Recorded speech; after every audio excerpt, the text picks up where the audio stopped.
Good evening, everyone. Good evening. We're going to ask you all to begin to take your seats so that we can begin. Please find a seat and we'll get started in a few minutes. Thank you.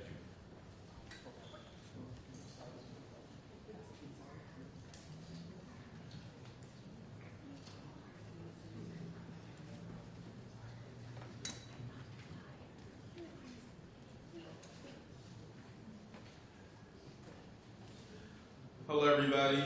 Good evening, and thanks for being here this evening. My name is Jamar Thrasher. I am a member of the Pittsburgh Black Media Federation and a partner at Kennedy Blue Communications. Thanks for being here this evening. Here to bring formal greetings, please welcome Tori Parrish, President of the Pittsburgh Black Media Federation and reporter for Trib Total Media. And before Tori comes up, I want to remind everyone to silence their phones, please. Thank you.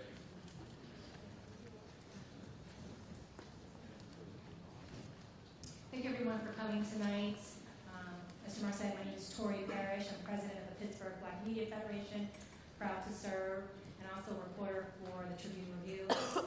We've been planning this event for about a year. We think it's going to be a very engaging, informative conversation. And we hope that it's an interactive conversation, and we all learn something here tonight and take back to our jobs. I want to thank our partners and sponsors. First of all, our partner, the Center for Media Innovation, and Conti, the director, Robert Morris University School of Communications, the Women's Press Club of Pittsburgh, the Pennsylvania Women's Press Association, and there was one, Press Club of Western Pennsylvania. I want to thank everyone for coming and supporting, and I hope you have a good night.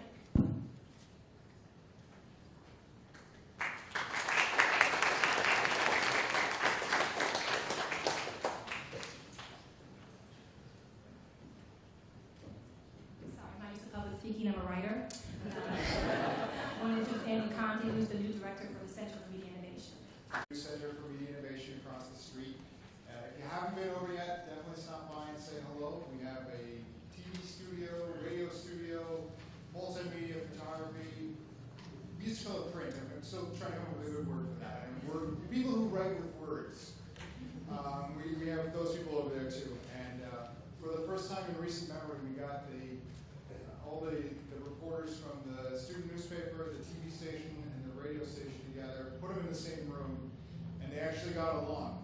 I kind of expected it to be like that scene from Anchorman where they would all, come in and fight, but they got along.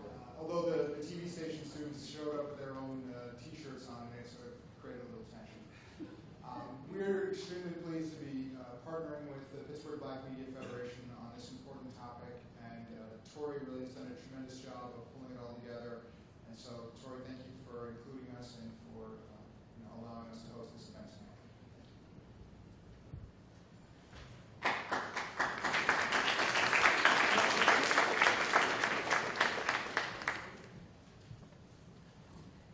Okay, we're going to begin tonight with the cornerstone of our Media Diversity Summit. We're going to have a brief discussion of our Media Diversity Study. Everyone should have gotten a summary and with the program. Also, the full study is on our website. It's 20-something pages, 2 in print, but the full study is on our website. So now I'm going to call up the committee co-chairman for the diversity, study, Dr. Latrell Crittenden, an assistant professor of journalism and communications at Robert Morris University, and he's a parliamentarian for PBMF. Lamont Jones, a freelance writer, independent publisher, and a board member and past president of the Federation. And they will briefly discuss the study with Tanae Kroom, who's president of Tanae Kroom Communications and a veteran radio journalist. She's also a board member. Please join me in welcoming them.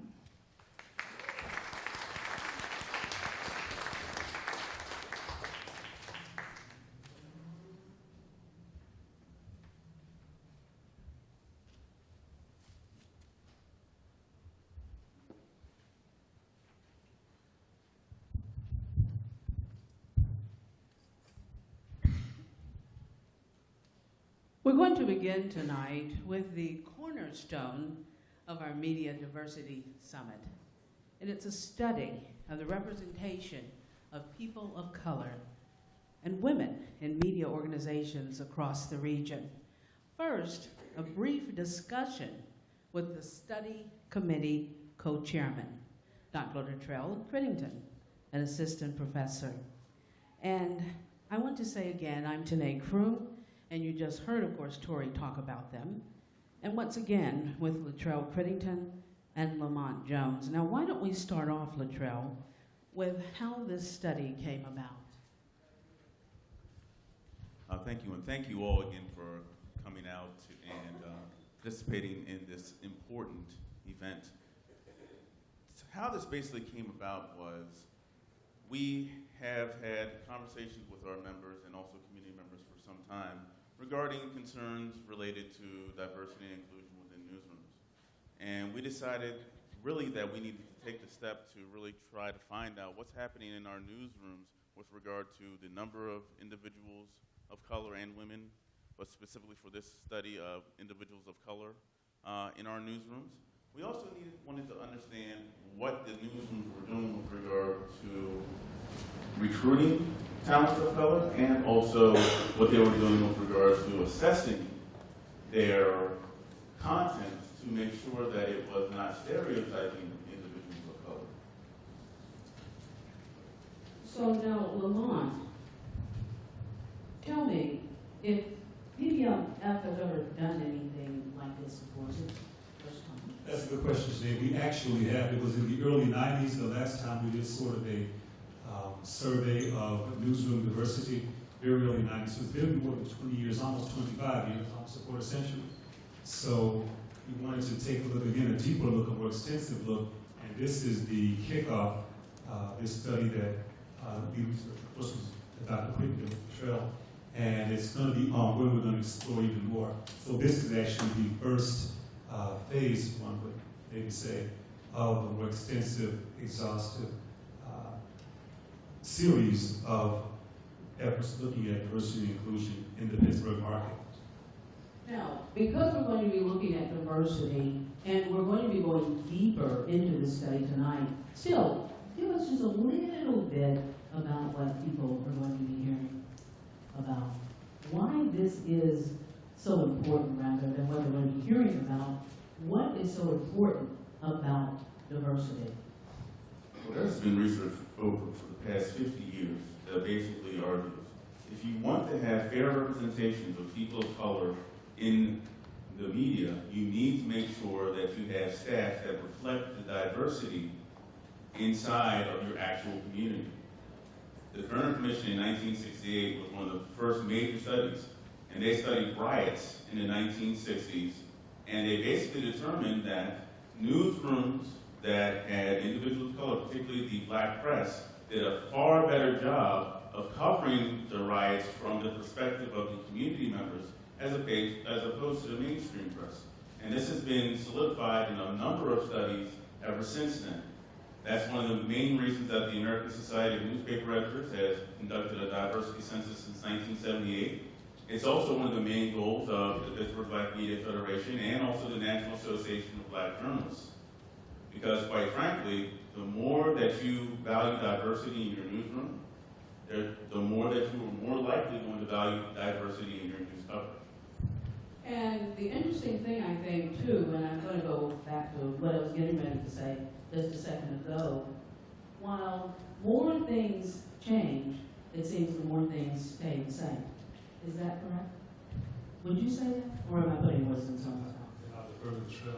Well, some would say that it would be nice if things had stayed the same in so many regards.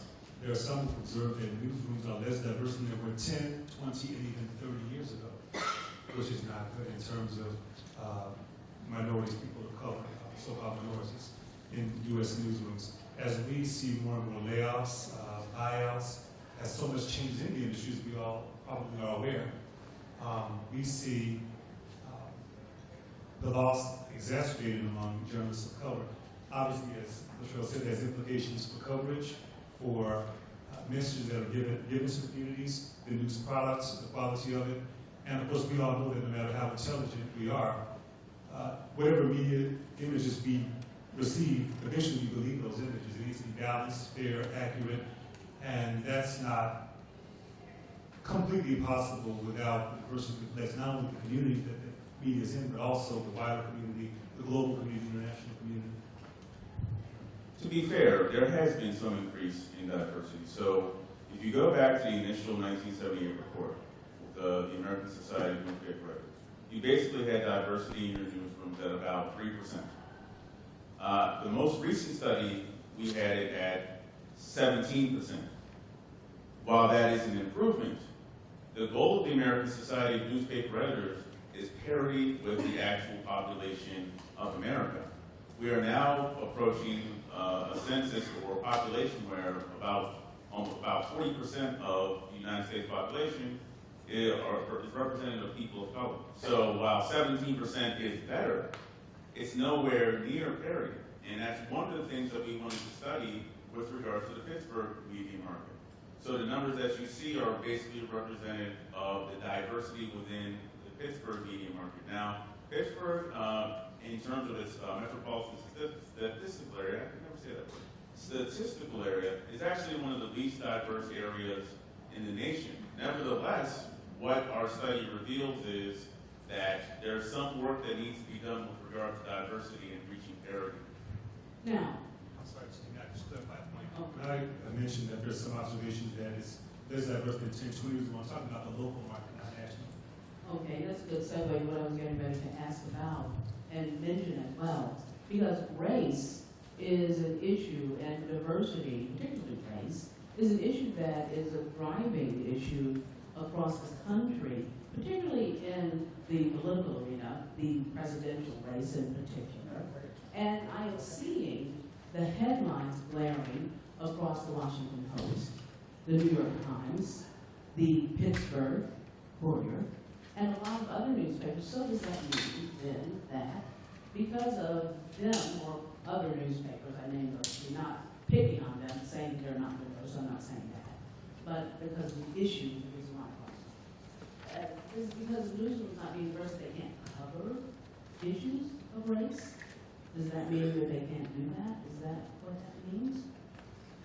Absolutely. I think that one of the things that we wanted to do with the study was to also assess what different newsrooms were doing with regard to their actual plans to cover, not to cover, but to assess their news coverage. Because quite frankly, if your newsroom isn't diverse as of this moment, that does not mean that you do not cover issues related to communities of color. But one of the things that we do believe that newsrooms can do a much better job of is preparing their staff to go out and engage with communities of color. So one of the things that we asked with our studies to see if the newsrooms had any way of regularly assessing their coverage. Do you have a public editor or somebody specifically assigned to cover individuals of color or communities of color? Do you have a board that you meet with on a regular basis from the community that actually goes in and says, we want to take a look at your coverage of communities of color? Additionally, do you have staff meetings on a regular basis where the staff comes together and basically assesses what is happening with regard to the coverage of communities of color? Because those staff meetings are very important to being authentic and transparent regarding how you're actually covering communities of color. So then, if you had to sum this up, what would be your tips and what would be your recommendations for newsrooms? Go to places like the NABJ conventions and other places. What would you say to them if they say, I'm hearing you, I want to diversify? What would you say? Well, there were a couple of things that, again, we assessed with regard to recruitment and retention. I think that first, that's the big thing. We did not find of the newsrooms that we surveyed any formal plan to recruit color and journalists of color. We did not see an effort to advertise, there were a few that advertised, but an effort to advertise with groups like the National Association of Black Journalists. We did not see any formal plan to really have recruitment of individuals of color, particularly maybe at HBCUs where you find a lot of African American talent. Essentially, no newsroom really had a plan to say, we're going to take this effort to diversify. And in this media environment, in this political environment, this is not, in our opinion, acceptable. acceptable, because we need to have more diversity in our newsroom staff. One of the things that we found particularly disturbing was when we asked the newsrooms that participated, we asked them, where are you sending your individuals in terms of beat coverage? And beat coverage means you cover sports or you cover finances. Well, we asked with regard to, do you cover, who are people of color covering education, are people of color covering criminal justice issues, or people of color covering neighborhood and community issues. Across the newsrooms, we found that only one of the participants had anybody assigned to cover any of those three issues that was a person of color. So that basically means that for the most part, you do not have people of color covering education, covering criminal justice, or covering issues related to neighborhood news. That is unacceptable, given that these are such significant issues, specifically with communities of color here in the Pittsburgh region. Where were they covering? What were they covering? What areas? Well, there was sports, finance, there was one also in government, but those three particular areas, you just simply did not see individual of color. Ironically, we often talk about the need for management. There were more managers of color than there actually, of the newsrooms that we surveyed, than there were actually reporters. Lamont, did you want to weigh in on that? Thank you. I would just like to add that obviously this is not either or, it's both and qualitative and quantitative. They correlate. If you don't have the numbers significantly, the quality is going to suffer. It's not necessarily that you have to have the numbers to have quality, but they tend to go together. When you look at some of the issues where Michelle noted that there are no reporters of color covering those, when you look at the news locally, nationally, talking about covering crime and cops, black people are all through that, people of color, across this country and in Pittsburgh. Look at education and where there are education problems and funding. Some often all about people of color. So where you don't have these different perspectives and voices involved in decision making, then and what to cover, how it's going to be telecast or broadcast or printed, then it just suffers. It tends to suffer. So we're going to be looking more at the recommendations, things like that going forward.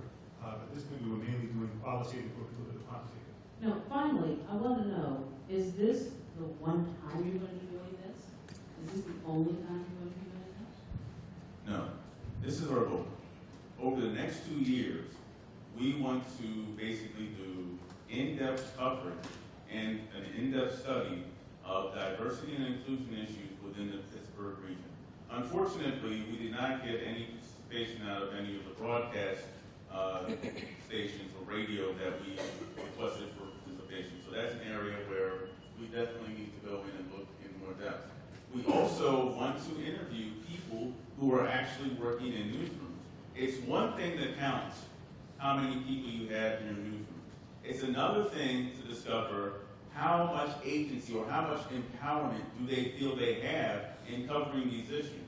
So we've already actually started the process of interviewing some people. Get a video, it's not going to work, but we've actually started the process of interviewing some people. And one of the other things that we want to look at, we also want to take a look at our educational institutions to see how are you educating reporters, black, brown, and otherwise, to deal with issues related to communities of color. So these are some of the areas that over the next 2 years that we plan to work with. We also plan to speak with community members to gauge how they feel the coverage is, and also we plan to do an assessment of news coverage of communities of color. Specifically, we want to take a look at how coverage takes place with women of color. There was a study a few years ago that focused on men of color, but we do want to find out how are women of color represented here in Pittsburgh. Lamont, any quick closing thoughts? Thank you. I'd just like to add that obviously any study has limitations and limitations. This one is no different. One of the limitations, or actually I should say the limitations, is that we did not, it was self-reported by the media. We did not go through a verification process. So you're seeing the information they presented. And of course, even in that time with different in the industry, some of it has changed. Going forward, what we'll probably most likely be doing as we get deeper into the study is doing a lot of independent verification whether an organization fills out a survey or not. I want to thank you so much for this overview and this insight, and thank you so much for doing this diversity study. This is the first time of many other diversity studies, and I want to thank everyone who did participate, and we want to also encourage other media outlets to participate, because this is very important to a process. This is so very important to this process, and now I'd like to turn it over to Andrew Conte. Thank you.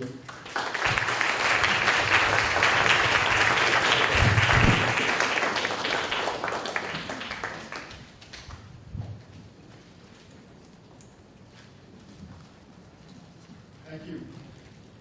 Thank you. That was fascinating survey results, and I appreciate you guys starting this discussion and having it. So thank you.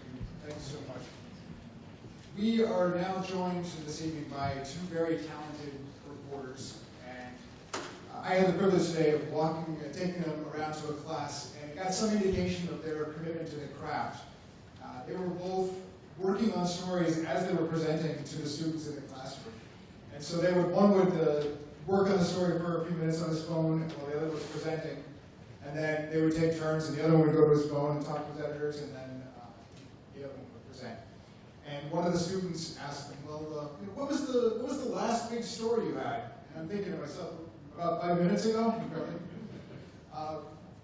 The two gentlemen who are joining us tonight are both Washington Post reporters. They won the Pulitzer Prize this year for their work on police-involved shootings. And Wes Lowry, who is a national reporter on justice and crime issues and law enforcement issues, was the lead reporter in Ferguson, Missouri, during the events there. He turned that basically into following the issue. And Keith Alexander also covers cops and courts. He's covered a lot of the high-profile murder crimes in Washington, D.C. But our claim to fame here is that he's from Pittsburgh. He's a Pittsburgher, and it was nice to be able to bring him back home. He actually got his first taste of journalism at the Pittsburgh Black Media Federation's Urban Youth Journalism Workshop when he was 16 years old. He's not 16 anymore, but he did come back. Please join me in welcoming both Wes and Keith.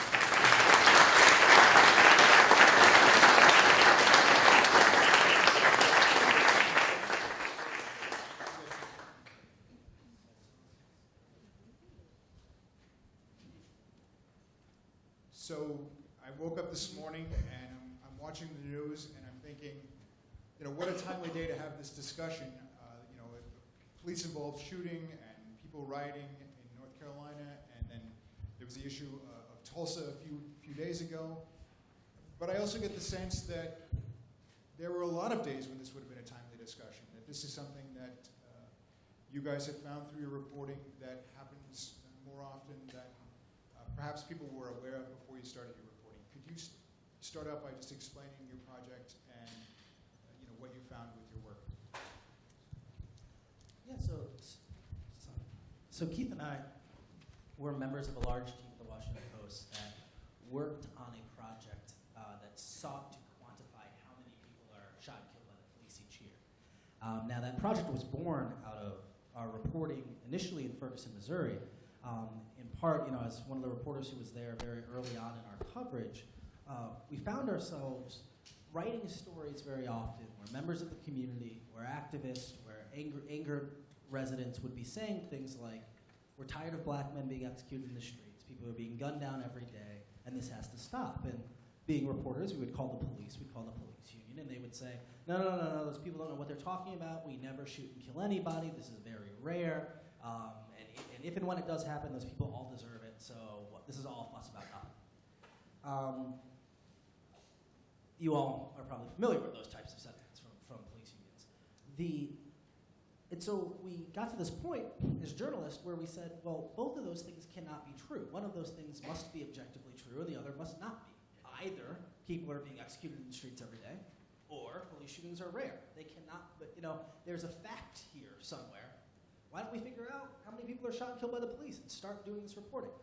So we called the Attorney General's office of the state. We called the city manager. We called the Department of Justice. And what we soon realized was that there was no accurate government data about how many people were being killed by the police.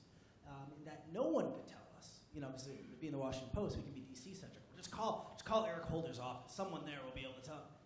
Eric Holder's office had no idea how many people were being killed by the police each year. Now that's something that, even, I've said this, a million times. In fact, worked on 2 years of project around this idea. That's still something that every time I say it is kind of surprising, right? We're a country that can tell you specifically how many mosquitoes have Zika in Florida right now. We can tell you how many people have been bitten by a shark in California in the last decade, how many barrels of corn are in Iowa.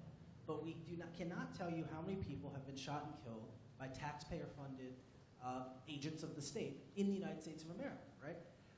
Us being kind of journalists, transparency buffs, access to information buffs, we're all thinking there should be a manila envelope for every single fatal shooting. So there should be a file cabinet full of these, right? We should be able to store them in and say, here's my records request, I want to see all of them. That's not the case at all. So what we found out was that the only statistics kept by the federal government about fatal encounters with police officers was a voluntary self-reported system. And so what this meant was that there were large swaths of the nation's police departments that were not reporting who they were killing each year. So there was a number, according to the federal government, about 460 people are killed by the police every year. But that number had some huge blind spots. For example, in the last 10 years, no law enforcement department in the state of Florida has ever voluntarily reported its fatal encounters. So anyone killed in Florida for the last decade would not be in those numbers. Michael Brown, Tamir Rice, Eric Gardner, all, as far as the feds are concerned, were not killed by police because their departments did not report them to be killed by police. So what we began doing as a team was we began thinking and looking at how might we create this data ourselves? Like, this is still an important question to be answered. How might we do it? Can we set a bunch of records requests? Would that work? How could we, are there state level counters? And what we found was, we were not completely reinventing the wheel. There were 2 citizen journalism projects, at least 2, and then some previous projects at state levels that had tried to do this before, that had concluded that the best way to figure out how many people are killed by the police, essentially, is to Google it every day. Because when someone's killed by the police, either a press release will be issued, or the local TV will do a stand-up outside next to the crime tape saying there was an officer-involved shooting here last night, blah, blah, blah. They may never cover it again, but on that first day, if someone's been killed by the police, someone in the media writes something about it. Whether you're in a big city like New York or LA, or whether you're in the middle of nowhere between 2 media markets. It's almost always written about. So what we started doing is we set up a system with 2 researchers, Julie Tate and Jen Jenkins, who are the backbone of this project, where every single day we methodically searched Google to see who had been killed by police in the last 24 hours. And we started populating a spreadsheet. And we would use that as a tip sheet. We would use the local media report here as, all right, well, we know someone was killed in Pittsburgh yesterday. Now let's call the Pittsburgh police. Now let's records request some things. Let's call the family. And we started building out a database. By the end of the year, and again, at the time, we didn't even know what we should be looking at besides name, race, age, location, armed or unarmed, right? We had no idea what else should be the columns of this. By the end, we have 2 or 3 dozen things that we track in each shoot. But what we found was, again, the federal government said that there has never in a decade reported more than 463 fatal police shootings. We had 400 in the first 5 months of 2015. By the end of 2015, we had 990 fatal police shootings, so more than double what the federal government had ever said had occurred in the United States of America. And we know we're probably undercounting based on the methodology of what we're doing, right? And so, again, and I'll shut up in a second because Keith's actually even better at explaining this stuff than I am, but so much of the conversation, we're having a conversation about it. I think it was fitting that we talked about this idea. There are many days where this would feel fitting, right? The police shoot and kill at least 3 people every single day in the United States of America. This is a story that even as it recedes from the headlines for a few days or a few weeks, is just a ticking timer for when it is back on the front page. Whether that is 3 days from now, whether that's 3 months from now, whether that's a year from now. This is something that is going to continue to be an issue because it is something that has not changed or is not changing. And so because of that, it's important, I think, through journalism, and so what we sought to do is to provide, is to interrogate our blind spots in terms of information. We did not, the whole national conversation we had about race and policing and police shootings we had after Ferguson was a conversation that existed absent the crucial fact and understanding and context of how many people are being killed by the police. How often is it an unarmed black person? How often is it someone else? Without that, we are all just yelling at each other about it, right? Those vital details and those data points are actually the facts that then inform us about what policies or what things we should explore in reaction to a circumstance. One of the things that we also noticed in 2014, well, first of all, I was the only Metro reporter on the project.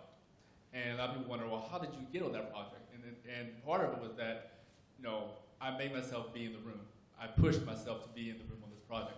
But also, I went to one of the investigative editors in 2014, and I said, is there a way we can look at these police officers and find out what happens to these officers who are charged or are not charged in these fatal police shootings? And he gave me some names to call, and I called around and we found out no one keeps track of it. There's no information whatsoever. Amazing. No way of knowing how often police officers are charged nationwide and what happens to them. And so what happens is that when we decided, when Wes went to Ferguson, he came back with an idea, and next thing we know, all these reporters were coming to these editors with all these different ideas, and so we had a newsroom-wide meeting at the Washington Post to discuss this very issue. And reporters from the entire paper came together and threw out ideas, and we all sat around and decided how can we address this issue. Now, keep in mind, a lot of reporters came together to talk about this issue, but when Wes brought the idea, they were like, yes, we want to do this. So this whole, project really is because of Wes Lowry. Well, Keith, I wonder if you could talk about your findings then. What were you surprised about when you started doing this? What did you find? One of the things that, a lot of people would assume that the number one category of individuals who were killed by police would be who? Black males, right? No, it's actually white men. White men who are armed. The leading category, and you put your hand up, of course, right? Based on the population, right? It would make sense. But black men are the highest rate of who? Unarmed. And that to me was striking. That was one thing that just jumped out as like, wow, this really does tell something. Another thing that jumped out at us was also the role of mental illness. And Wes was one of the lead writers on that story, which is how where mental illness fits in. With a lot of these individuals who are killed, because police officers are not trained in how to deal with individuals with mental illness. Because their first reaction is somebody coming at them with a broom handle, as in the case I was covering down in Miami Gardens, they felt threatened. The person had a history of mental illness. The young man's mother had called 911 several times to have police officers take her son to a psychiatric hospital in the past. This one time she called 911, they didn't take her son to the psychiatric hospital, they killed him. And so what we learned is that, again, how mental illness plays a role. Another thing that we also found that was very striking was the number of officers who have killed more than once. Twice, 3 times, 4 times. And we're not talking about SWAT. We're talking patrol officers who are walking the beat, walking the neighborhood, and they're still on the force. That to us was some of the striking stories. Of course, and that repeater story, which I think is one of the most powerful. We found 60 officers, more than 60 officers, in just the first 9 months of last year, who had involved in a fatal shooting and had previously fired shots in a fatal shooting, right? And so we know, one, that's an undercount because we can't even receive this information from a lot of departments, right?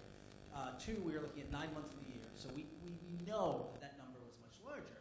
And again, real quick, we only did 9 months as opposed to a full year because it literally took us months to track down the information of these police officers because departments do not give information.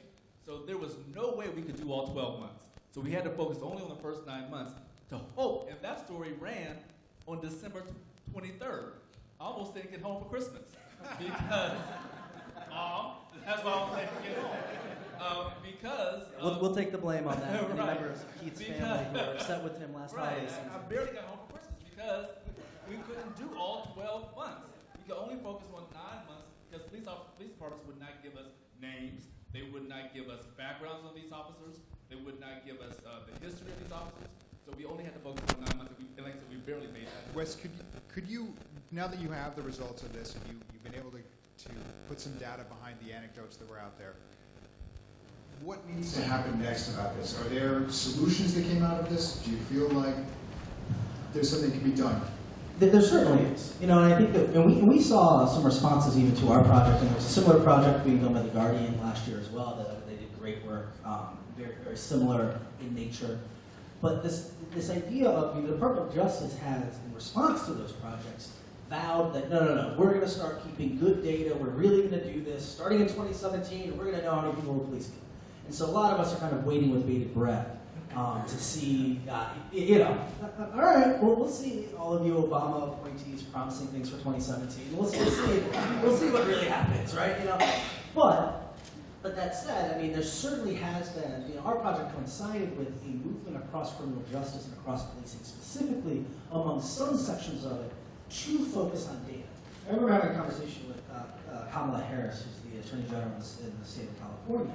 And I remember her talking about it, I always think about this. She says that for too long, our policing has been based on emotion and anecdote. There was a bad murder in your town, and that meant we tripled the patrols, right? There was a bad rape in your town, and so therefore so everyone locked down, there's a new neighborhood watch. Well, what we know statistically, or data, especially if you're in a relatively small town, there's a bad murder in your town. It's probably the only murder in your town for 15 years. That's in fact the time you don't need to double down on your patrols, right? But for a very long time, that's how our policing has functioned, right? You think of the times in the 90s with the blazing tabloid headlines about the murderers or the strangler or the teens who are wild in the streets. Or, but what we know from now that we have data collection from whether it be police departments, from cities, now that there's been a focus on this, we know that our streets, even though we are seeing some uptick currently in homicides, our streets are much safer than they've ever been. The only time they'll be safer is tomorrow, most likely. Police are better equipped, they have better technology, they have better understanding.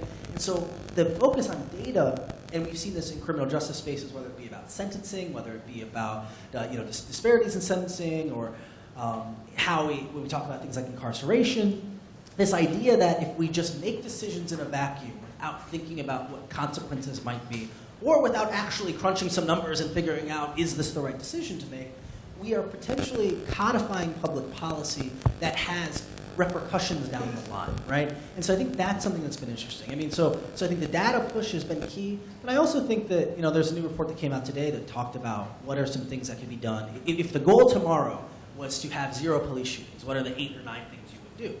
And the reality is, from a policy standpoint, we can tell you what we would need to do. I mean, it's not an unknown. Like, how can the police stop killing people? There are actually like a checklist of ways a given department can cut down on uses of forces.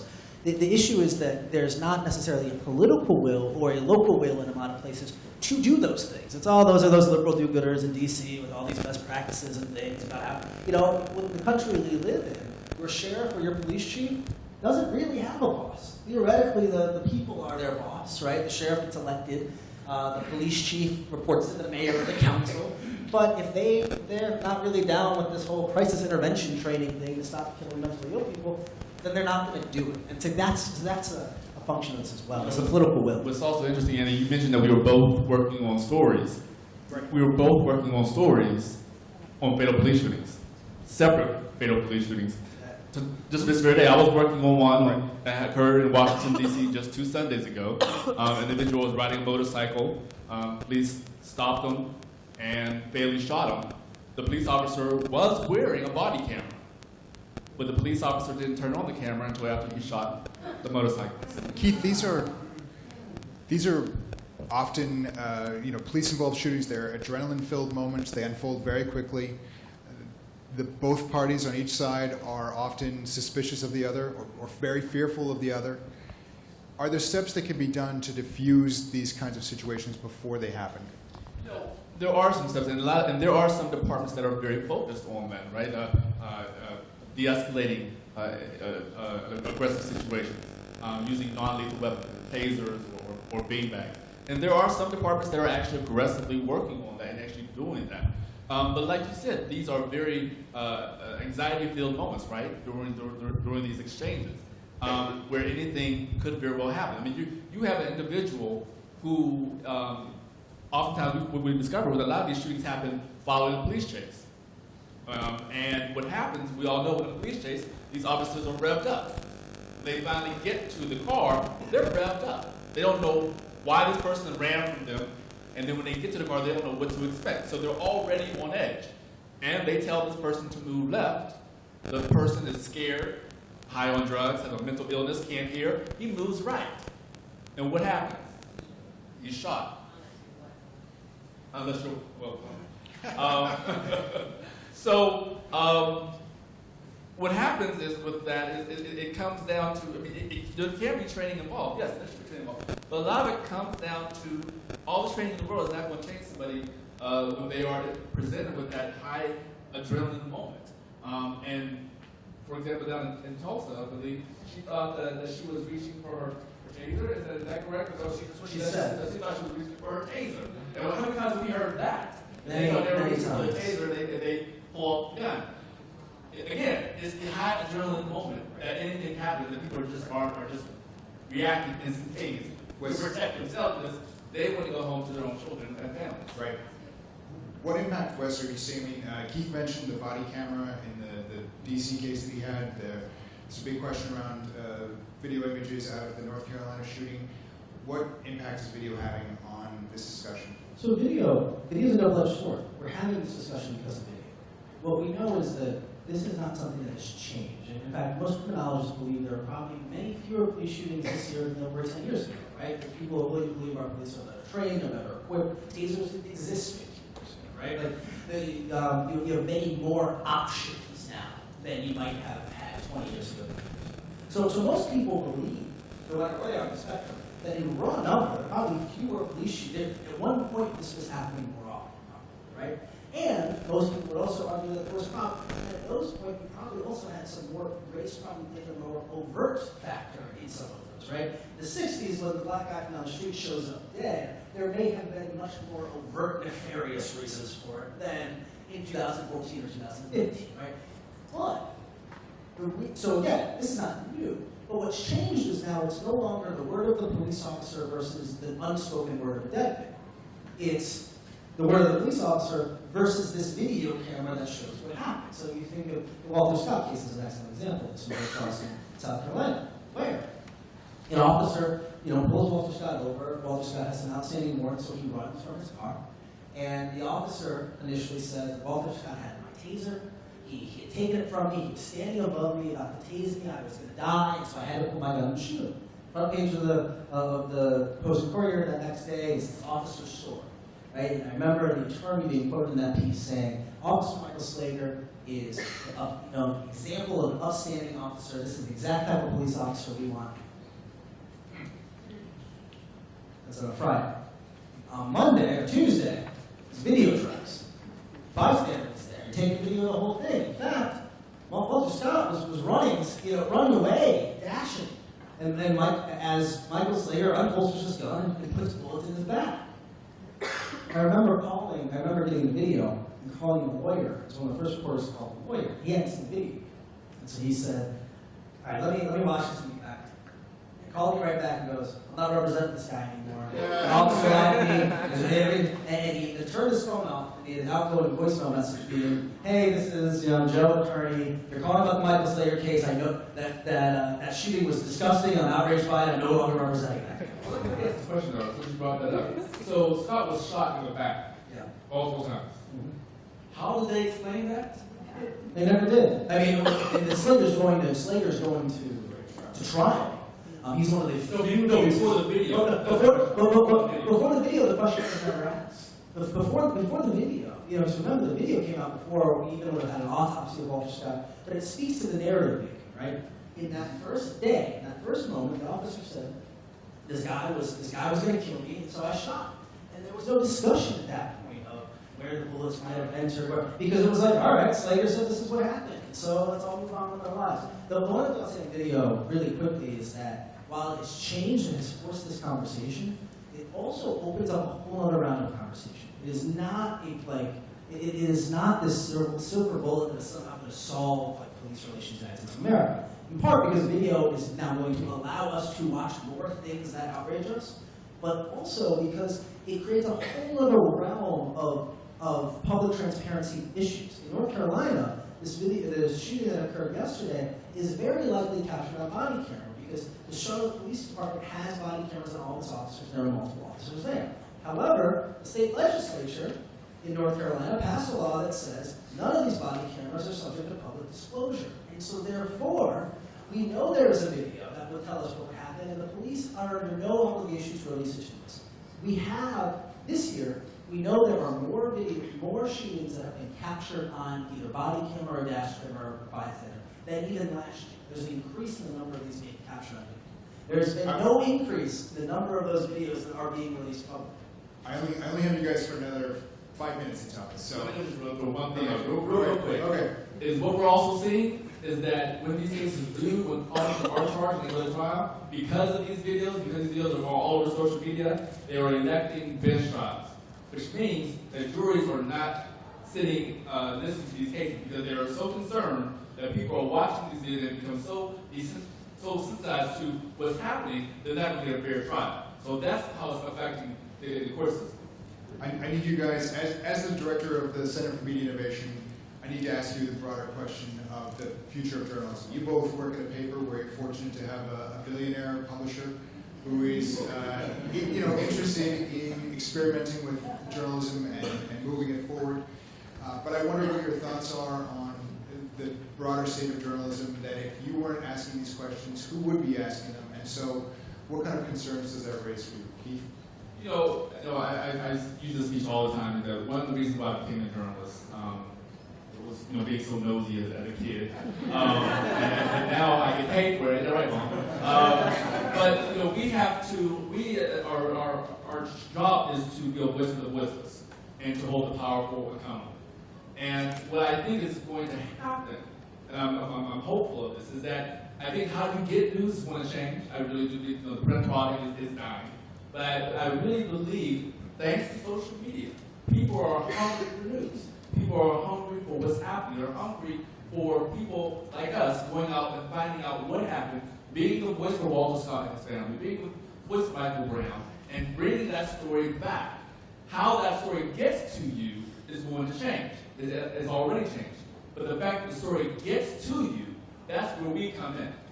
And so I'm optimistic that that we will be around for a while. How we get the news to you is going to change, but there's still going to be a need for someone to get that information to you. Somebody has to ask those questions. Somebody has to ask those questions. Wes? People are asking those questions. I mean, what I think is encouraging, as someone who is like a student of this industry, cares a lot about this industry, is really important.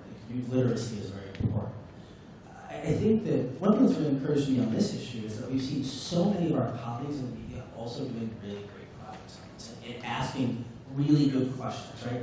Again, whether that be the Guardian Project, which is very similar to ours, was a year-long ongoing effort as ours was, but also the Atlanta Journal-Constitution did a great project looking at 10 years of shootings in the greater Atlanta area. The LA Times did a great project doing 10 years of shootings in Southern California. The Seattle Times did a great project doing all of Washington State. We've seen it. Place like Baltimore Sun is a great project on this. So place after place after place, journalism has been activated in response to this. Now, do we always get this right? No, we certainly do not, right? And do we, at times, as the news is breaking, do stumble over our own feet and do things that upset people or trip ourselves up? We certainly do that, right? However, what I do think, especially now that we know more about, now that we have, as a media, as an industry broadly, have accepted that this is not a story of a day that's going away, rather this is a major thematic thing in our lives, how we interact with police is a major defining characteristic of American life. We've now started to think about and therefore cover these stories in smarter ways. How many articles do we read and write about whether or not Michael Brown's hands were up or down, or halfway up, or maybe up, or panel discussions about it, but we've now moved into such a more nuanced conversation about that, where it's no longer, well, see, here's this one piece of evidence, and therefore it's either good or bad. We now understand the complexities and the nuances, and we're now seeking to explore those as the media, and that's really important because reality exists in the nuance, right? We don't exist in this world where either you are a good guy or you are a bad guy. Either you deserve to die right now or you deserve to not die, right? Like, we live in a world that's remarkably complicated and has all types of factors involved there, right? And I think that it's been heartening and encouraging to watch the media as a whole, and myself personally, understand this in a way where we can more accurately and therefore more meaningfully cover this. I think we're seeing police shooting coverage. I think they're seeing reporters knowing what questions to ask, how to take it further, what's talking about. And to me, that's been the most exciting thing. It's not just the Washington Post. We're seeing local reporters who will cover a police shooting based on just what police say and right off the press release. But now they're being more aggressive. They're asking follow-up questions, and they're moving a little bit further. And I think that's a great thing. Gentlemen, I could sit here and talk to you all night. On behalf of Point Park University, I want to thank you again for coming to Pittsburgh. I'm off the hot seat. You guys are still on the hot seat. I'm going to turn things over to former KDKA reporter Harold Hayes, who will introduce our next panel and bring up our next speakers. So thank you.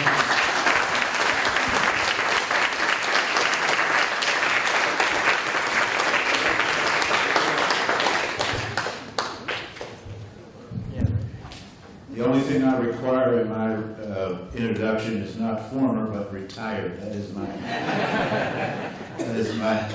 I'm most proud of that. Thank you, gentlemen. That was an interesting panel discussion. This final segment of the summit will give you a chance to hear from and ask questions of a panel of media professionals representing a cross-section from this area. We've already met and heard from Wes and Keith. We'll now be joined by 4 panelists working in southwestern Pennsylvania. Please welcome them as they are introduced and come on stage. First, Jeffrey Benzing, a reporter for Public Source.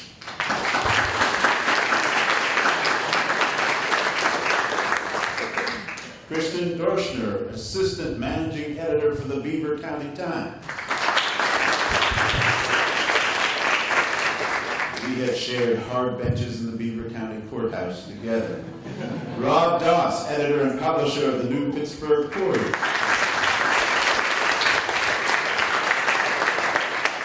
And Scott Schraban, managing editor at WPXI TV. Now we're going to begin with just a couple of questions I have, and then we will entertain questions from the audience. For the audience members, if you'd like to ask a question, raise your hand. We have volunteers around the room who will bring you a card and something to write with. They'll collect the questions and get them to me, and this way we'll be able to take as many questions as possible.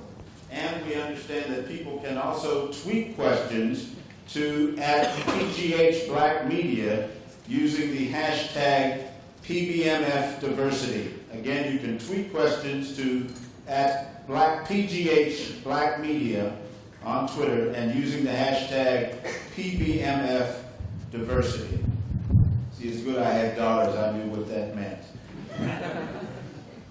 Let me begin and go back to the original results from the diversity survey, and I'd like for all of our local panelists to answer. And Keith and Wes, if you'd like to chime in, please do. But from the original survey we heard about, it concluded that although people of color made up about 20% of the population in Allegheny County and 35% of Pittsburgh's population, on average the people of color made up about 10% of workers among the newsrooms surveyed, and that no newsroom, at least in the survey that responded, had a specific plan in place for the recruitment of newsroom workers of color. I'd like to ask each of you, how can that change and how should that change? How is it changing, if at all, in your own newsroom? And we'll start with Scott, because he's closer to me. All right, well, thank you all for coming out and letting us speak tonight. Let me just first say that we had a meeting this morning at PXI. The first 30 minutes of our day was spent discussing the police shooting, and specifically last night in Charlotte. Our sister station, WSNC down there, was in the midst of it last night. And you know, if you don't think it can happen here in Pittsburgh, then shame on you, because it can happen in any city. We've seen it in Minneapolis, Tulsa, certainly Ferguson, Charlotte. I mean, we're on powder bay, and any police shooting in any city right now could lead to what we saw last night. And so we had a specific meeting to chat about that and to figure out how do we cover that, how do we keep our journalists safe, and how do we report it responsibly, not inciting anything on either side. we're seeing our words and our tweets and our social media messages being used by both sides of this issue. Secondly, let me just say how great it is to hear from Wes and Keith, and that idea started because Wes was curious. And how many great ideas in journalism start because someone's curious.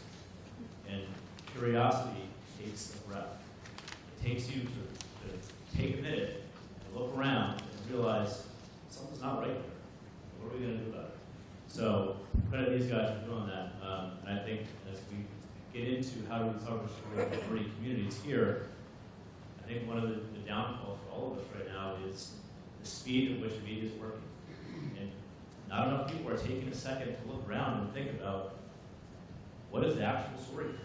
You know, someone's shot in the middle of the road or they're run over in the middle of the road. Who's taking the second to look around and actually look behind them rather than listening to the police PIO? So I just wanted to start with that. As far as PXI hiring people of color, we do make it a practice to go to NABJ every year. We certainly have hired a number of African-American anchors recently and an executive producer recently. This is an important issue for us because as you look at video and telling these stories, people have bias in how they look at video. I mean, you can play video of police shooting when you see a police officer shoot a guy or strangle someone in New York on the street, and 12 people in a jury will look at that differently. And if we don't have different perspectives in how our newsroom is looking at that, then shame on us. Rod, you're in a little different situation, but I'm sure you could shed light on what you believe will help diversity in local newsroom. Well, I'll discuss that in a minute. I just want to thank them for bringing to light something that we've always done at the Courier, and some of our reporters have talked about it, some of our opinion writers have expressed it quite accurately, that there is and has not been any accountability on the police department. They have been licensed to kill and held unaccountable. There's no record, as was pointed out, there is and has not been a record of their actions. And this goes back over time. The reporting that they've done brought this to light. So hopefully now, along with video that is capturing a lot of things today, they will start recording the actual number of deaths that occur, because they have been unfairly licensed to kill unfettered. And the unions, the police unions across this country, have sanctioned it. And they talk about the blue line. Trust me, it's a blue line that operates to cover up the red line of blood in the streets. But as it relates to diversity in our shop, we're proud of our diversity. A lot of people don't know, but the Courier has always been an equal opportunity employer. Some of you don't know that Myron Cope worked at the Courier. Little known piece of history, an icon here in the city of Pittsburgh. There are many white reporters who have come to the doors of the Courier. But at the same time, there have been many people of color, particularly African American, who have come to PBMF, got their journalism start learning there, and have come and worked at the Courier. So we're proud of everybody that's come to the Courier and still is at the Courier. I have a dedicated staff of people. We work and work closely together. We do have editorial meetings, and we do thrash out storylines, and we get involved with what's behind those stories. One of my principal writers is white, Chris Morrow. He's been there for quite some time. He goes into the community, and he reports about community activities, and we discuss all storylines, and And our editor, Louis Carter, brings rather interesting perspective to storylines. He's from Tennessee. He was raised in Tennessee during the era of segregation. So he knows it. He's felt it. He knows intuitively, instinctively, certain things that he's been exposed to, and as a consequence, he shares instinctively certain aspects of storylines that are underneath the story. So we're proud to have a rather diversified caliber of talent working with us, along with many other freelancers, and I must say, some well thought out columnists who share their opinions on many of today's storylines. Does that get you where you're going? It does, and I'm going to skip over the national guys and go to our local guys because they have just begun this process. But to Jeff at Public Source, the issue of diversity in the newsroom. Sure, absolutely. I mean, I think we see that as a very important issue, extremely important. We're in an interesting position to be a small shop. We have 4 reporters and our executive director. So things can change. You know, one hire changes the sort of percentages quite a bit. And what's important for our perspective is every time we have a position open, that we make that a priority to consider. You know, not just how do we get qualified candidates, but how do we get qualified candidates who don't just look like us. And one thing I will say is I'm very happy to be, as a male, outnumbered at my job. You know, we're doing pretty well there as far as the racial makeup. Obviously, there's a ways to go, but it also extends to how you hire freelancers, who's taking the photograph, who, and that's not part of your core team, is involved in kind of your news ecosystem.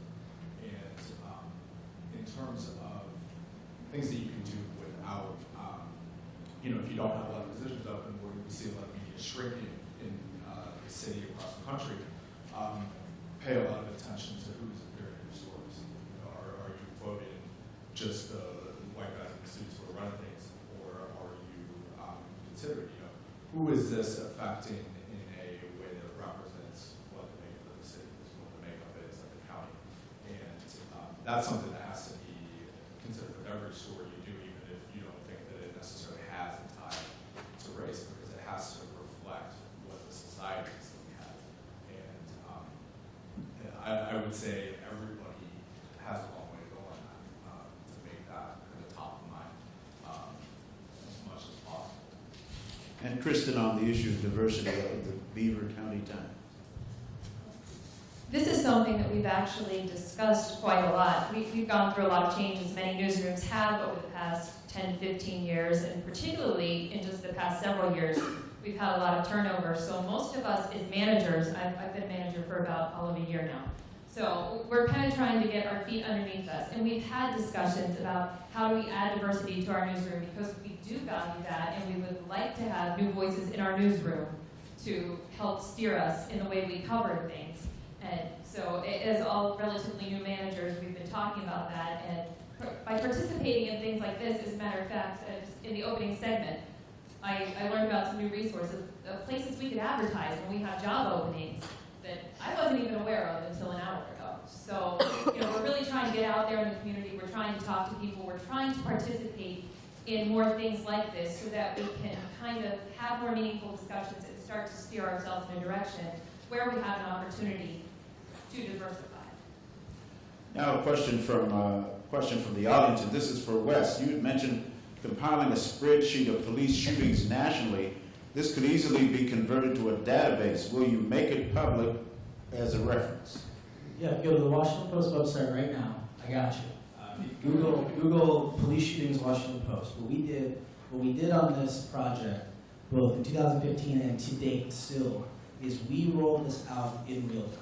So if you go on our website right now, we can tell you, probably as of last night, in a little lag time, how many people we know of who've been shot and killed by the police this year. 790. 690. 690. Is it 7? It's 6. But,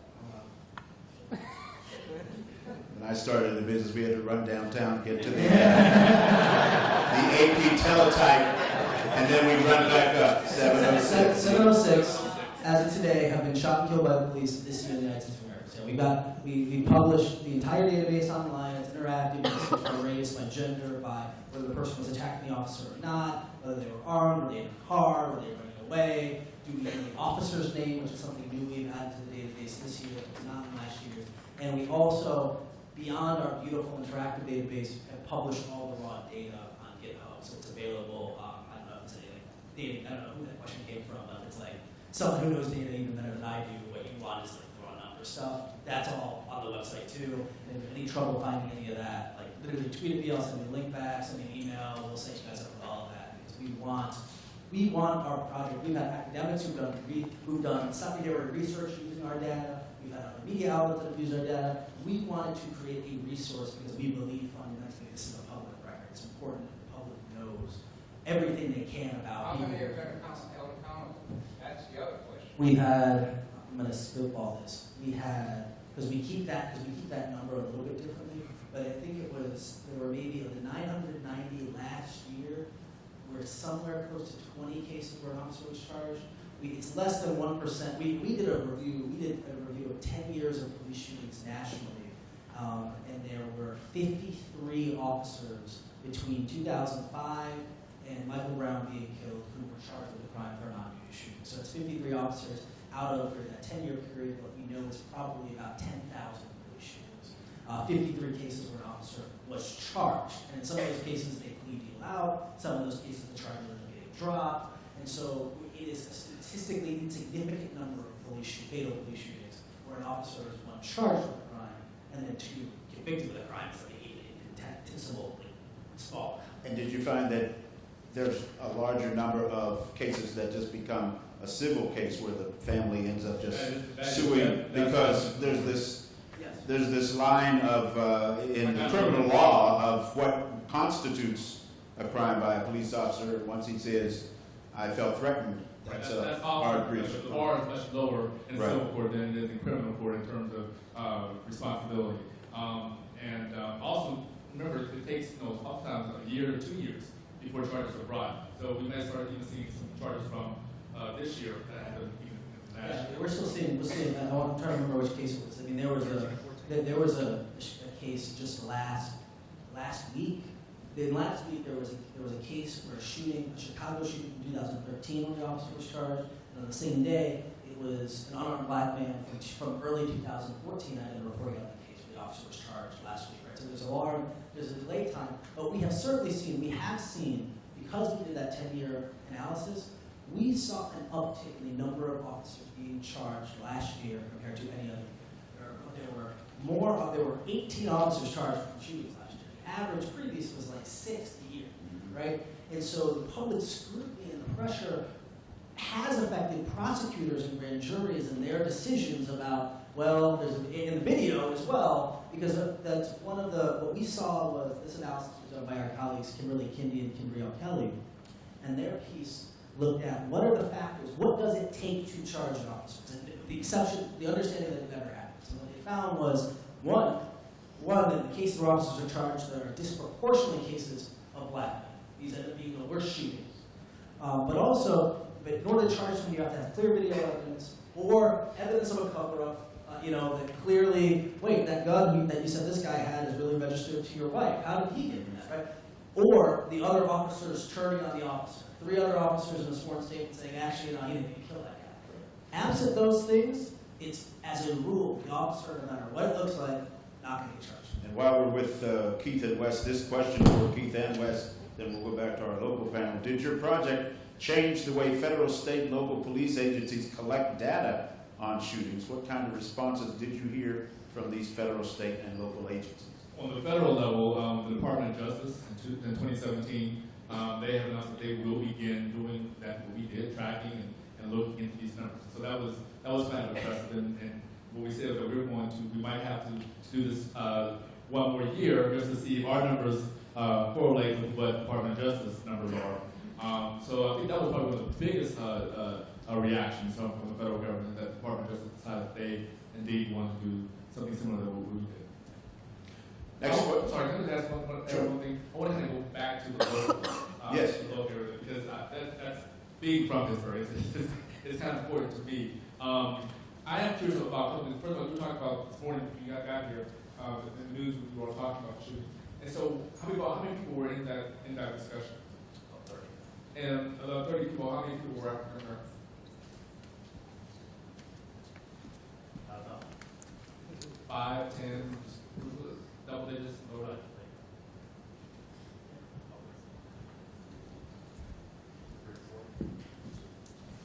Less than 5? That's not out of 30. And I appreciate that. I appreciate that. You know, when I come home for the holidays and I turn on the news, I grew up in the city. And I grew up seeing Harold Hayes. God help you. I apologize. Patrice King Brown and Rahima Ellis and Dorothy Tucker, reading Ronald Doss, close to that, Pittsburgh Queer, who actually won the speaker on her shared workshop. So it's kind of cool to think down with me. And when I saw these people who looked like me on the news, I thought I could do it too. I thought, okay, they're doing it. Maybe I can do it. I couldn't see bylines. I couldn't see who was behind bylines in the Pittsburgh Press or posted that. But I did see these faces on TV. And it gave me a thought of, okay, maybe I can try this myself. But when I come home now, and not the weekend. Some of y'all know what I'm talking about, weekend. Right. I'm talking about Monday through Friday. And I turn on the news, and I don't see anyone around that table, anchored us, who looks like me. I'm telling my mom and my stepdad, okay, let's turn the channel. There's got to be somewhere. Somewhere there's got to be a local station where somebody looks like me. And to me, that's very important. And it's even more important today. One thing that strikes me, I cover the criminal justice system in D.C.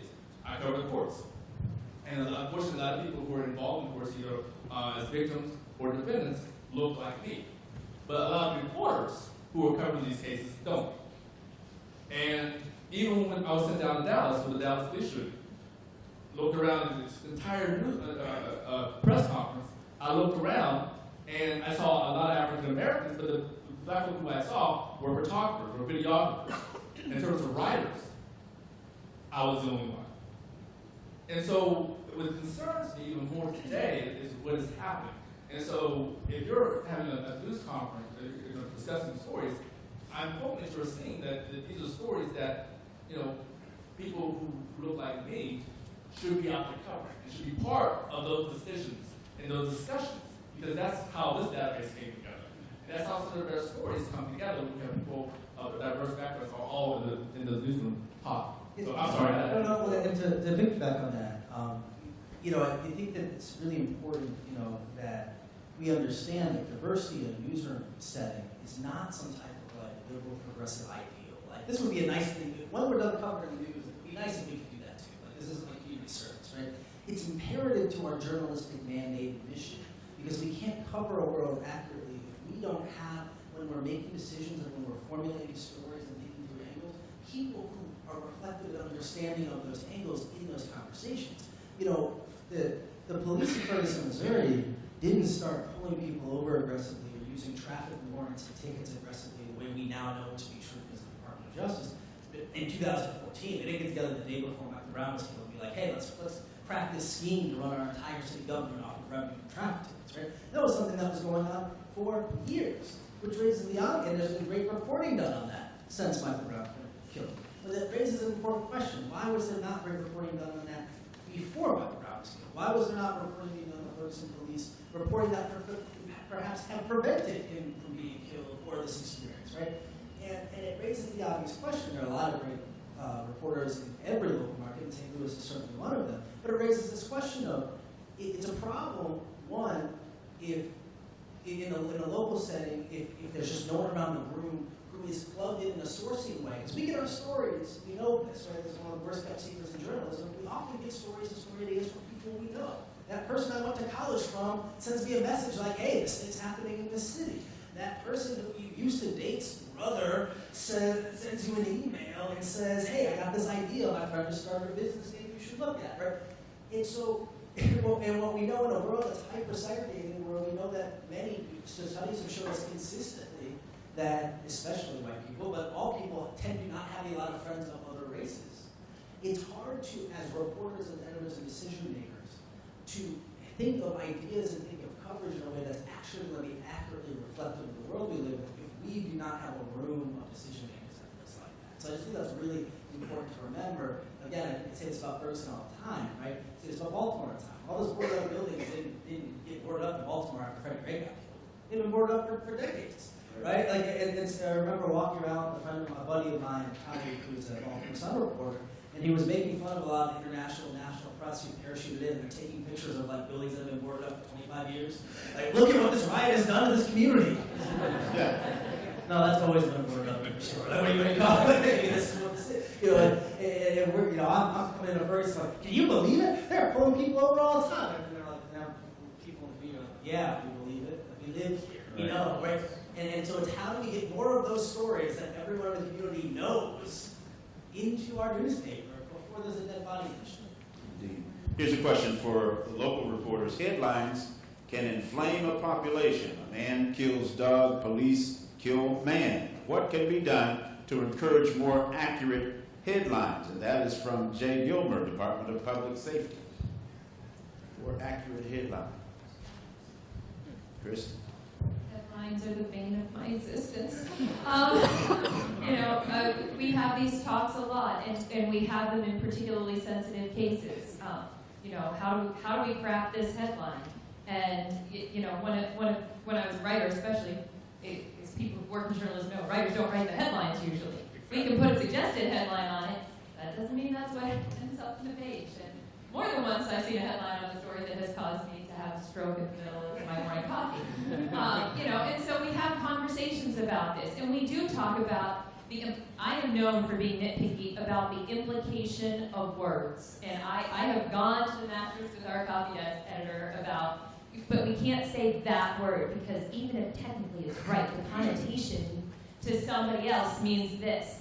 And so, we do have these conversations very frequently where, we as writers try to put accurate, reflective headlines on our stories with thought. We encourage the copy desk, please read our stories and pay attention.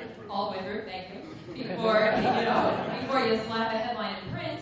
And I am forever encouraging people, please think about the implications of those words, because just because a word has a textbook definition, it doesn't mean that's what calls to mind when you think of it. So I think that's really important for newsrooms to continue to do, is not only think about the words you choose, but how will people read into them and perceive them. I think what's important is to think what happens if this just shows up on Facebook with a picture, nobody clicks on it, and just says this is the information, that's what we got. You have to treat it like that is what comes across to kind of read the public.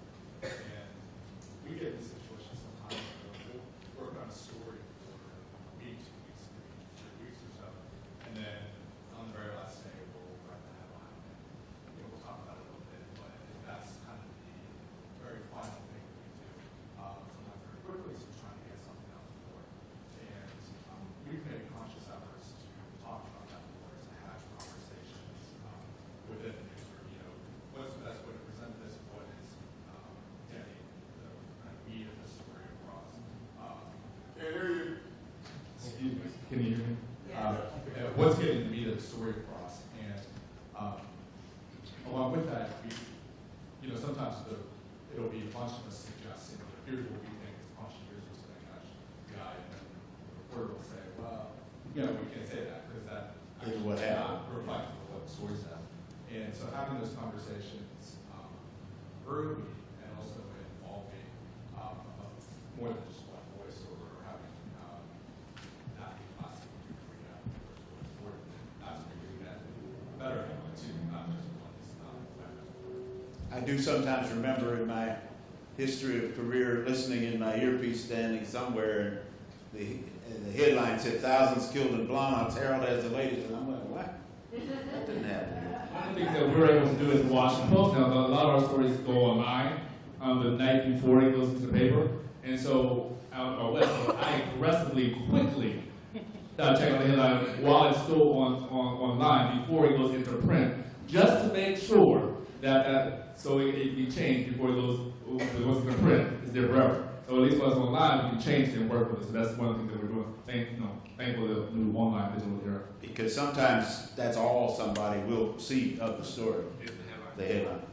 Right? Well, there are stories, well, actually, we've had people in our shop who were very clever with headlines, and they're no longer there. But I can give you an example. There was a story we did involving red lobster out of Florida, locally, of course. And the story ran, the headline read, "Red lobster in hot water with NAACP." Very clever, very, very direct, and it was fairly accurate. But there are those kind of headlines that you want to just take a little bit of fun at, even at the sense of it being accurate, but it will draw a little bit more attention to the storyline. One.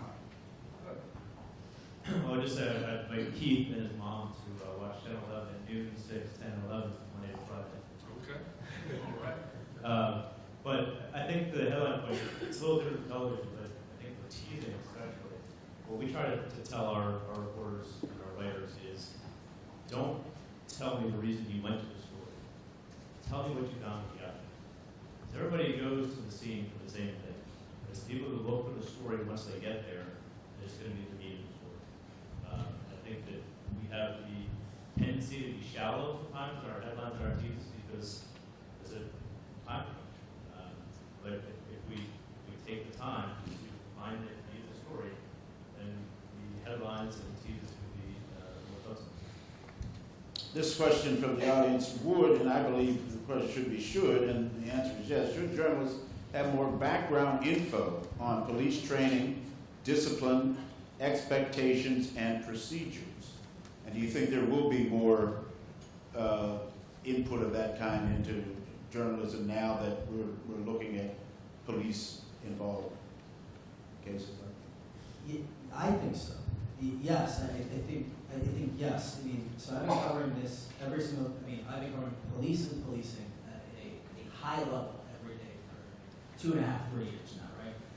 And have been covering. I've done some police reporting prior to that, but this has now been something I've been entrenched in every day from a policy standpoint, not necessarily covering a specific department, covering policing as an idea, right?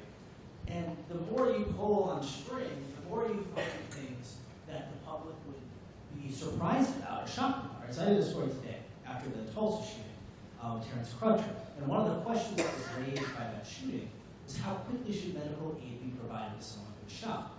It's 2.5 minutes in that video after he's shot before anyone goes up to his body, right? Now this is something that had been a question that had occurred in several other of these high-profile cases. Jameer Rice is on the ground for 4 minutes before anyone goes over to him, a 12-year-old boy in Cleveland. Eric Gardner says 11 times that he can't breathe before he dies on the sidewalk because he could not breathe, right? This is something we've seen, you remember the harrowing video from Philando Castillo in Falcon Heights, Minnesota, where the girlfriend is taping from the passenger seat, the officer is paralyzed because he just shot someone, and minutes are going by, and you're watching this guy bleed out on video, right? And what was fascinating there is to start, our police very often don't receive or have not historically received kind of systemic scrutiny. What is our policy here? Where are you spending money? What do you do? So for example, we talked about medical care, right? Most police officers are required to have basic level first aid and CPR training, right? In Oklahoma, in Tulsa, where this occurred, the police officers are required to do 583 hours of training before they can become a police officer. 8 of those hours are for medical. However, Tulsa, for example, has no policy about whether or not officers are required to provide aid or not. It's not something they have been trained to necessarily have to do after they shoot someone. And they also, in Tulsa, don't necessarily, not every police car has a trauma kit or a first aid kit in it. Now that's something that's surprising to a lot of people. That's actually something that is broadly true. Chicago, a place where there are hundreds and thousands of shootings of all kinds in a given year, police have to purchase their own first aid kits for their patrol cars if they are going to have them. They have voluntary trauma training if they sign up for it, and again, they have to spend money to do this. In Cleveland, there were no first aid kits in any police cars until after Jameer Rice was killed, in part because there was such an out the door, and the officer said, well, what were we supposed to do anyway? We haven't gotten this training, we don't have the equipment. And so it wasn't until a nearby FBI agent on something else showed up that Tamir Rice received any medical training. We, as a public, most of us would have assumed that any first responder responding to anything would have access to both training and the equipment to deal with a trauma, right? Maybe it's just something you would have taken for granted.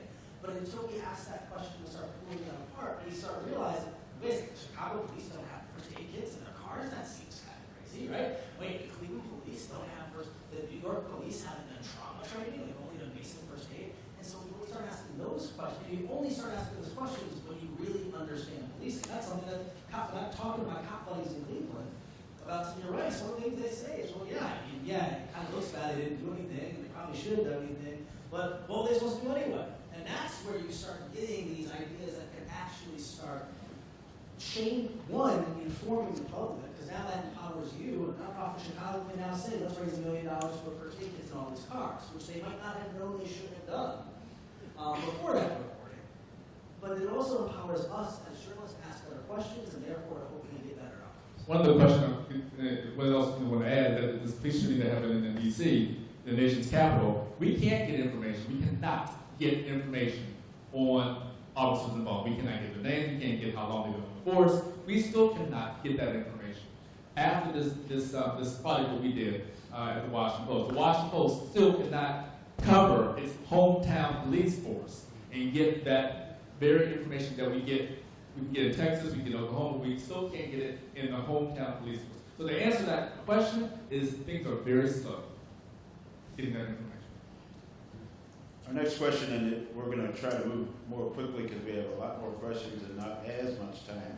How many of you are working with either schools or high schools and or colleges to scout out and recruit people of color? And our latest Twitter question is, how does higher education play a role in our diversity and making sure we have diversity in our newsrooms?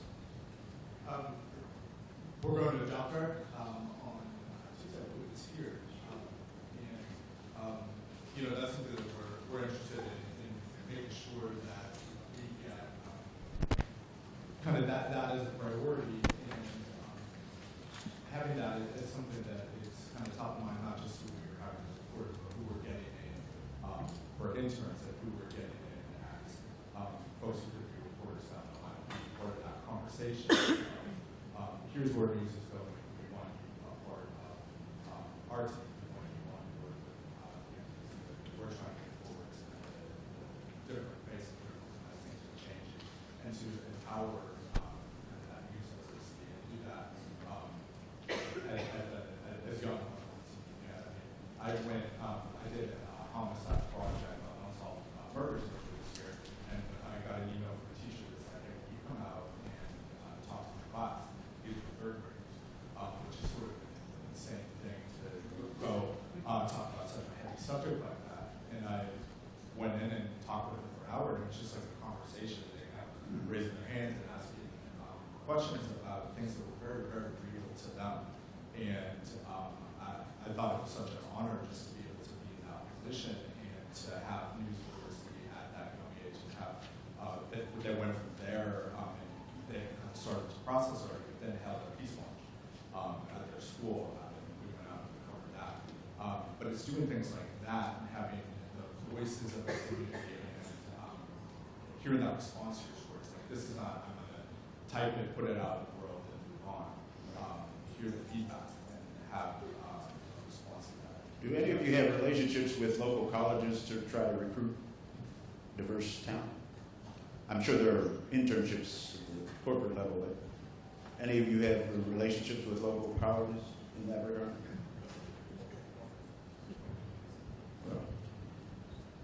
I can't say we have any specific ones. I mean, we have used writers from local colleges for internships and as freelancers. And we do attend some job fairs, and I know we've done some things through Penn State University in terms of that. I'm always enthusiastic to go out and speak to students. I've gone to speak to kids at the junior high and high school level in our local districts. But it's something we could certainly do better at. We could do more. We could be more thoughtful about how we go about doing that. Here's a question for really across the board. What do you do to get at the deeper economic issues involving people of color instead of just covering high-profile crime? I think since I have we've certainly taken steps forward to spend time in the communities. We've been very fortunate to develop some really great relationships with some of our local community leaders, some of our leaders who are people of color who have allowed us to come and sit where they hang out. And we go to where they are. We don't call and talk on the phone. We go out to where they are. We go to the coffee shops in their town. There's a great place now to put up on Common Grounds. It's a community center. It's a mission. It's not just a community center. It's a mission for the people who run it. And that is where everyone hangs out. So if you want to find people, if you want to meet people, if you want to hear what people who live there think about things and have to say and their opinions on things, that's the place to go. So, we've really tried to make sure that our reporters are going out and going to those communities and actually talking to people, because it's really easy to phone it in. And if you're phoning it in, you're never going to get to the root of things. You're never going to learn where these people live, where they hang out, where they work, where their families spend time. So I think that's really important, to make sure that journalists are going out there and actually talking to the people on the street and in their communities instead of just making phone calls. So we really try to understand our communities better by spending time in them. There are a number of questions with regard to coverage of positive news and negative news. How do you plan on being, how do you plan to cover more positive black stories and not only spending 20 or 30 seconds on a clip? I presume that's a TV question. Another question, why would a ribbon cutting of a brand new facility in Wilkinsburg, a holistic art, dance, and yoga studio intended to treat and deal with mental unwellness in a non-traditional way, not be covered? All were invited, none showed up. Why, when black positive events are covered, is it at 1 minute with very little info, but shootings and violence get more attention? Yeah, I think that's something that's extremely important to not just look at, here are all the bad things that are happening. These are terrible neighborhoods. Everyone's involved in crime, shootings, drugs, and all that. I'm a criminal justice reporter, public safety, so if you show up in my story, something probably is not going well. But you look at people who are trying to do things to make things better, right?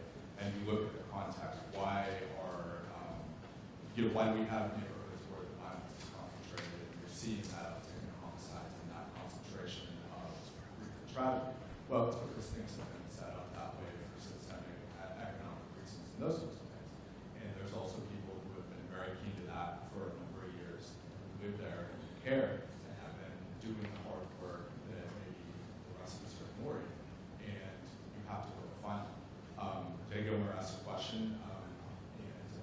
When I did my homicide project, I went out on a patrol with, he's involved in called the Mad Dads, that are, they do street level patrols. They're men who go in areas of Pittsburgh and Allegheny County where there's a lot of issues that with violence and drugs, and they're there and they're a positive face and a positive voice. They say hi to people and start a conversation. And they've been doing that for, I think, 10 years now. And there's so many people like that I've come across in the report I'm doing. And what's important is to get them in the story, not have it be something you just meet and they kind of lead to another source that you quote on something bad that's happening. Show what's happening, show what's changed, and show how their efforts compare to what the officials have done, what have the police done, what have the hospitals done to try and that sort of thing. Make sure that that's the priority. Well, with our limited resources, sorry? I'm sorry. I just don't feel that the question was really answered. Because you're talking about coverage in the community, something that good happened and nobody was there. Why is that happening? I agree. I was thinking the exact same thing. I You definitely need someone in the newsroom, unfortunately, to advocate for those stories, to know about those stories, and to advocate for those stories. I cover crime, but I find out of many things of openings, and I will go to the editor, the right editor, and I'll say, this is going on, we should cover it, and here's why. You may think this is a fruitful story or not an impact story, but in this community are people who we can talk to for future stories. And if they see us covering this, they may talk to us for that. So you need people in the news to say, you may see this as a feature story that's not important, but the readers, the viewers, see it. And when they see you in the community covering these stories that really aren't hard news stories, they will talk to you, they will come to you with other news tips for the bigger stories. And a lot of people don't realize that, and they don't want to sort of waste the time on those type of stories. So you need people in the newsrooms to advocate for those stories. I was just going to say that we do have limited resources at the Courier, but I think we do an adequate job of getting inside the community.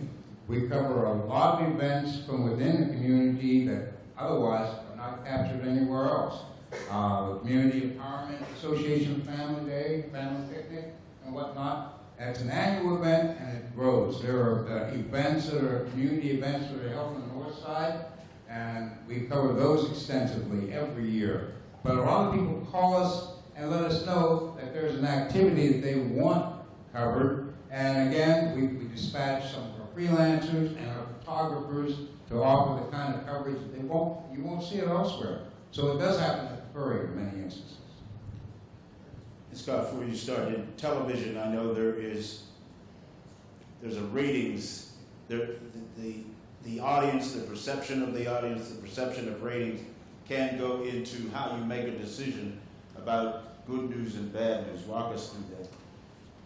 Well, there are a lot of decisions that go into whether or not to cover a story. Let me just first start by saying I think we can all do a better job.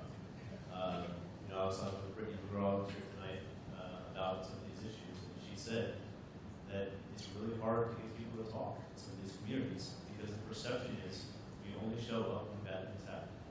And that is a very real perception, and it's something that we have to get better at. So let me first start by saying that. Because I certainly cannot consider, able to sit up here and defend some of the things that the coverage decisions that we've made in the past. I think, as I was listening to some of the answers, Wilkinsburg is probably the signature news story of the year so far as market. And there was a real effort in 2 weeks or 3 weeks after Wilkinsburg to go find positive stories in the community. And when there are big stories, terrorism, mass shootings, you see the networks, especially the local stations sometimes, will try to find that little nugget of hope to give people, like, what is an awful story. And you know what? There's some good people out there. There's a guy who risked his life to save the mom and the baby, the restaurant opened the stores to let first responders come in. Try to give you something, a little bit of hope in that community.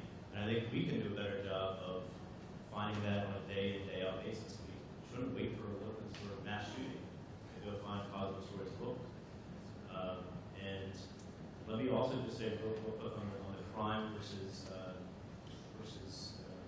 Good. Economic issue. In much the same way that Wes and Keith relied on the data that they got to promote their story. We go on a lot of shootings, a lot of stabbings, a lot of robberies. Not all of them make the air. A lot of them do, not all of them do. It's important that we go to all of those, though, because as we try to establish a pattern of things happening in neighborhoods, we need to have that data. And it's once we establish a pattern that we can try to get at the issues of why are people abandoning houses? Why are restaurants not open? But that said, we can certainly do a better job of covering some of the positive stories. And that starts, at the top. And certainly there's always the financial pressure. Ratings are important. But also, I think Pittsburgh is unique in that the people who live here love Pittsburgh more than any city I've been in. People who have transplanted here have fallen in love with it. I know at our station, I'm sure at other stations in town, people love the city. And we need to do a better job of showing that on the air and in the newspaper that we care about what's happening. Specifically education. I think we're at a crossroads right now in the city, and we need to do a better job of covering that issue.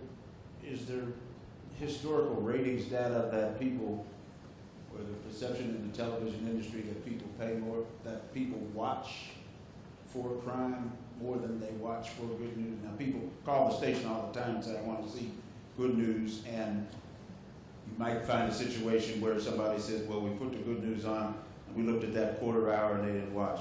I mean, is that a real issue in television? Absolutely. I think it's an issue in terms of, we want to give stories to viewers and people to watch, but we also have a duty to present stories that they might not want to watch, but they need to watch.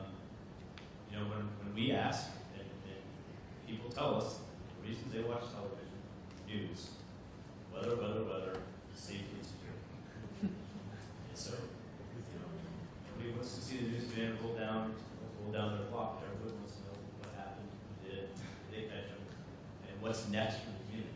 And I think what we need to do a better job of is on every little shooting, stabbing, and robbery, if we're going to do it, that we answer that fourth question: what's next for the community? A lot of times, that's the positive story that might not be. Many years ago, KDK had a segment, Brenda Waters, called Good News in Your Neighborhood. And I always said, when I arrived, there's bad news in your neighborhood. Let me share a secret for a lot of people here. Thanks to the internet, whenever you click on a story, whether it's in the newspaper or a TV show or a TV rating news, the editors know who's clicking on those stories. And it's sending a message to the editors, oh, they're interested in this story. The more clicks a story gets, the more chances you'll probably see a similar story like that again. It's instantaneous. Editors know what you're reading, what you're looking at. Every time you click on a story, and that's how you decide basically what we're covering. Because the more you click on those stories, the more stories on a bakery opening, I guarantee you'll see more coverage of the bakery in that community opening. That's what they're getting by. So if there's people are saying, so if the story happens that you like, tweet it out. Put it on Facebook, put it on social media so people can click on those stories, and so it'll send a message to the producers and the editors that you want to see more stories like that. Now here's a question of style. The folks in the streets of Charlotte have been referred to as demonstrators by some media outlets and protesters by others. How important is the choice of wording in a story? Do your newsrooms have policy, style books, or discussions on such wording? That was something we talked about this morning. Are they riots or are they protests? And where is the line? Where is the line on that? And if the reporter says riot, that has an inherent meaning behind it. And so I think it's absolutely important, and it's part of our responsibility that we're not inflaming or inciting anything in our choice of wording. So I know that we talk about it at least for us. I know we talk about it too, and something I, as someone who is there, almost always involved in our covering something like this, something I struggle with, because as I woke up this morning and as last night I was contributing on thinking about Charlotte, is protesters even accurate, right? To me, somebody who spends a lot of time in the space of a protest is an organized assembly, right? Someone walking outside of their house and being angry that someone's dead, they're not protesting, they're like an angry guy who lives on Cherry Street, who's yelling at the cop who showed up at Cherry Street, right? And so I even struggled with that word, right? Because I think that in some ways we apply it so broadly as a media that it no longer means anything. But I do think those word choices are hyper-specific and important, and all of our stories will refer to Charlotte as protester. I don't necessarily have the solution to that, but that's something that I'm proactively still trying to think about, because for me it doesn't even quite, as someone who is often there in the moments after a critical incident, and then someone who's also going to be there when 500 people march to the State House in 2 weeks, those are different things to me, and therefore merit different words. And so that's been difficult for me even to think about what that, and I think that, one tip that I give other reporters sometimes, is to try to be, is that in these cases, specificity is your friend. We have a tendency to, everyone who is here is a protester. Everyone who is here came as part of this protest. Everyone who is here is angry about this specific thing. Well, no, one guy who's there is just the drunk guy who's always on this corner, right? And so putting him on the news as the protester is in fact giving him a platform and allowing him to speak on behalf of people who might not be there. Just because in some cases someone organizes a demonstration, but anyone should be fine there might not have come for that. And so we saw this very often in both St. Louis and Baltimore, where when everyone was given the platform to speak on the behalf of the 1,000 people in the street. Well, that's not really, that woman is here for this reason, and this guy is here because last week the cops killed his brother, and he's pissed about that still, and that person over here is always kind of here. And that guy's, and I think so specificity can very much be your friend in that case, because I do think there's a danger sometimes in the conflation of what we do in the media. Everyone is related to this thing. Everyone is, we saw this in Cleveland, right? Black Lives Matter protesters do this thing at the RNC. Well, Black Lives Matter, the organization, wasn't at the RNC. Any black person who shows up with a sign is not a Black Lives Matter protester, right? And so the media would lead you to believe that, wait, black sign? Something about cops? Black Lives Matter said this, right? And so I think that there is a danger in that sometimes, in our oversimplicity of how we label people, as opposed to saying, wait, okay, so you're Jimmy from 9th Street and you're here for this reason. We don't always need to elevate someone with some sweeping title and therefore give them a platform to speak for. When I was doing the Baltimore uprising of 3rd grade, I used rioters and demonstrators. Because as far as I'm concerned, if you start burning down buildings, you're rioting. But when you're out there championing and yelling for a cause, you're demonstrating. So for me, I will say both, because one is not synonymous with the other. One of the greatest errors or failings in the media happened with Katrina. Woke up in the morning, and the news media was calling all the people that happened to be in the arena refugees. Just about all the media, on TV and print, on the radio, they identified the people in the arena as refugees. Fortunately, a number of major black organizations challenged the media, called them to account for it, but blasted them for not recognizing that they are citizens. Citizens of a state in America. They are not refugees crossing anybody's borders. But it was incredible the number of media folk who use that language. I just wanted to say that. Well, one other thing that occurred to me really quickly on this, it applies to Charlotte last night, right? It goes back to this theme of simplicity is not our friend in describing complicated things, is that if you have a demonstration, Charlotte was a demonstration that the shooting was 3 or 4 in the afternoon, or 1 in the afternoon. There were people out in the streets from 3 and 4 and 5 all the way into the early morning hours. To describe that with one adjective is to be inaccurate, right? At times it was completely peaceful. At times it was violent, right? Those things are the opposite of each other. And so if you choose one of them, is to be inaccurate in your coverage, right? Then the reality is these things are complex. In 1930, you have 2,000 demonstrators over the course of 6 blocks. And so what's happening in front of me, in front of this store, is very different than what's happening down there 6 blocks over there, right? So the chant happening here is different from the chant happening there. In this case, someone's trying to break into the store. Down the block, there's a line of young gang members trying to keep people from breaking into stores, right? And so we have to understand like the complexity and the 360 nature of this. And so and that's where specificity is our friend, right? Where we can talk about, well, for the first 6, because like, I think of family members, I think of people I know on Facebook, my friends from high school, who they see violent protests and shit. All they know is that 12 officers were injured last night and someone threw rocks. And so they picture 12 hours of people throwing rocks at cops. And what we know is that's not what happened last night. And so I think that again, that specificity of, and that's not to say we downplay violence, it's not to say we downplay property damage, or we downplay injuries to officers, but to explain if you're going to cover a 7-hour protest, and for 5.5 hours, it's a bunch of church ladies singing "We Shall Overcome," and in hour 7, a drunk kid shows up and throws a water bottle at the cops, and then everyone gets tear gas. To describe that as protesters clash tonight is to be inaccurate.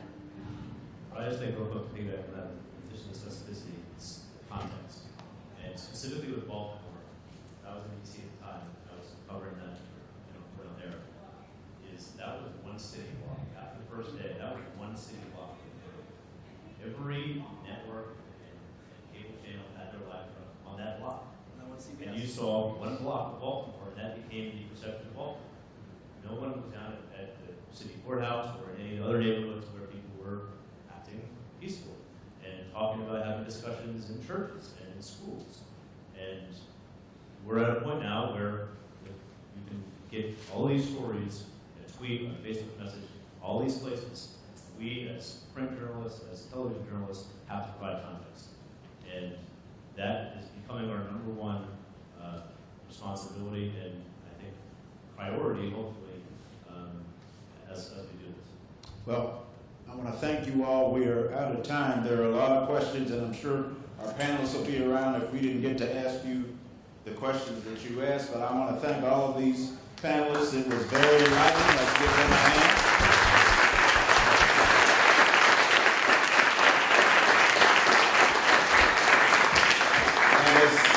Productive as this has been, it's important to keep the dialogue going. Thanks to the audience for your participation as well. Let's turn it back over to President Tory Parrish.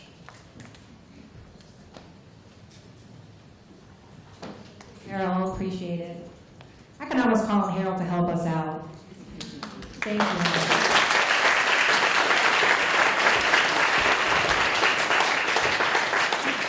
He that member who pays his dues faithfully. Y'all take notice. Faithfully. Harold doesn't play. Thank you. He's been chilling since he retired. I'd like to thank all of you for coming out tonight. We hope you had a good evening and found this to be an informative discussion. This is just the beginning. We plan to have more events. This is part of a series we just started to study media diversity, how we can improve it, what we can learn from, and go from here. So thank you for coming out. Again, I want to thank all of our partners. I don't want to miss anybody. I want to thank Andy Conti and the Point Park Center for Media Innovation for partnering with us.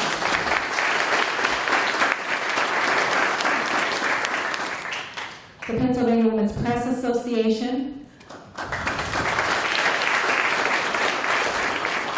of which Kristen is president.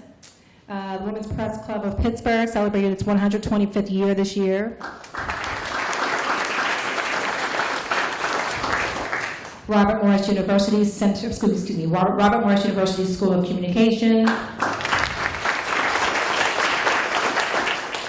The Press Club of Western Pennsylvania, President Kim Palmero. I'm not sure if she's still here. Hey, Kim. And the Squid Ink, Dusty Williams designs all of our flyers because we're cheap. He does it for free, so we throw an ad in. So thank you all, everybody. Please pay attention and follow us on Twitter, on Facebook for all the events we have coming up. As I said, the full report is on our website, the diversity study. It's like 23 pages, too long to print. You have a summary here tonight, but the full report's on our website. Thank you. Have a good night, everybody. And we have some lovely parting gifts for our panelists. And thank you, panelists, duh. Thank you, panelists, for coming. Kristen, Jeffrey, our Pittsburgh native Keith, Wesley, whose brother goes here to Point Park, by the way, Rod Das, and Scott from WPXI. Thank you all for coming tonight.